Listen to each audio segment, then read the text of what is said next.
Hello everyone. Okay, let's resume our look at the evolution of chess style. And I left at a cliffhanger last year, actually, several months back, at game 23, Botvinnik versus Bronstein World Chess Championship match. We looked at game 23 last year. Let's look at the final game, game 24. So the circumstances here, David Bronstein needed a win with the white pieces. That is, if he really wanted to win this match.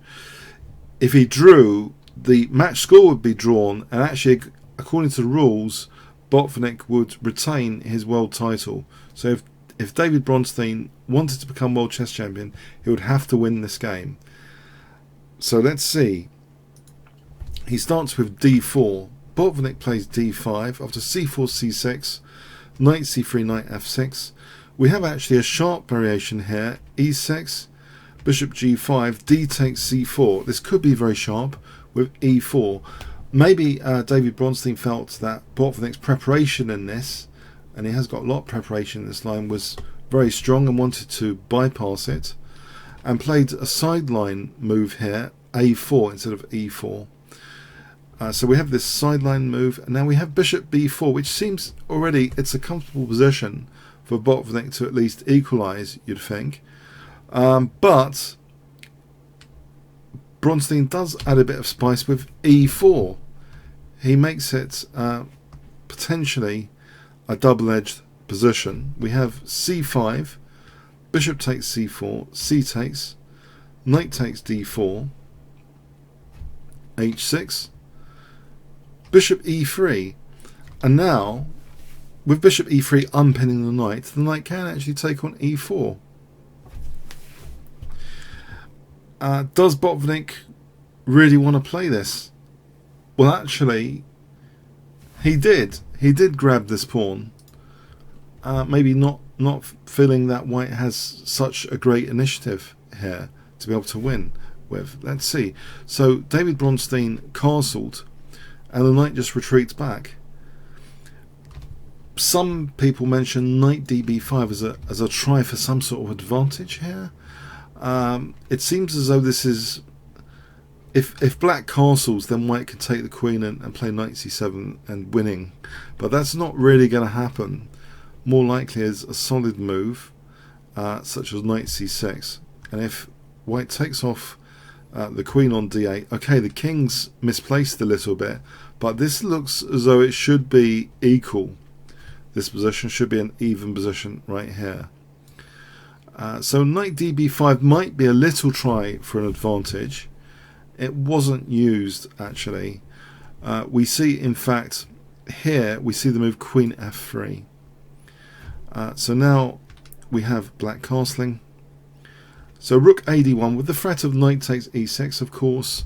We see queen e7, which keeps f6 on guard as well against any bishop h6. There might be queen f6. So this is perfectly adequate, it seems, for black. Rook fe1, knight c6. We see the move queen g3 with an attacking idea of bishop takes h6. That's parried. Mikhail Botvinnik just plays king h8 here. We have knight takes c6, b takes, bishop d4, rook d8, and now we have rook d3, bishop b7, and white really hasn't got too much to write home about here. Perhaps technically best would have been rook ed1. For example, c5, white could take on f6, but we're going to end up with the dreaded situation of potentially opposite coloured bishops. We follow this kind of sequence through if this emerges. It's opposite coloured bishops, and it's going to be difficult to win, although white might technically have a small edge, but it's unlikely to win that position. So anyway, in the game though, rook e3 was played, which falls tactically to something which at least equalises for black, or in fact black might be better. Can you see what Botvinnik played here, which ensured simplification, basically? Black to play, if I give you 5 seconds. Okay, the forcing move, rook takes d4. Because of bishop c5 now skewing the rooks, it takes the sting out of any white initiative.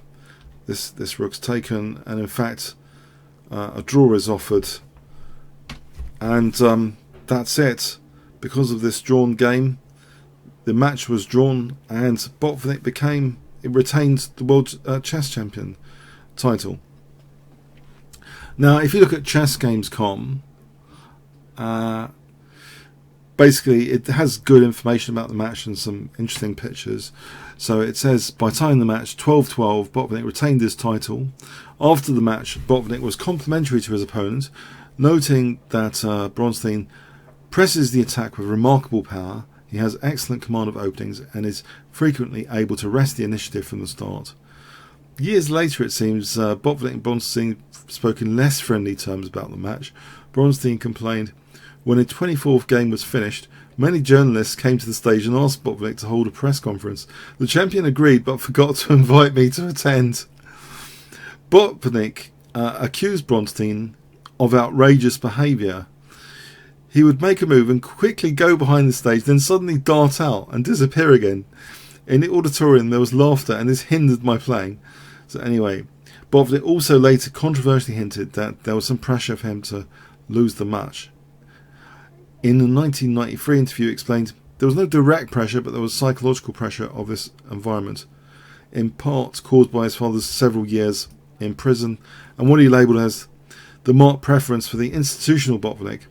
Bronstein concluded that it seemed to me that winning could seriously harm me, which does not mean I deliberately lost. So, okay, I just wanted to conclude this match for our Evolution of Style series.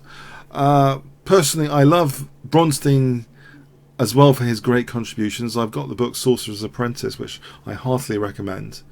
That's a classic book, iconic book. I think it's a must-have of any chess enthusiast. So David Bronstein, remarkably creative, dynamic, aggressive player. So definitely has made his mark on the evolution of future generations of playing style. I do have very interesting games to show you after this, but I wanted to settle this game, with a bit of a note to you about it. So yeah, some of the World Chess Championship games are not the most exciting, but it's the high stakes.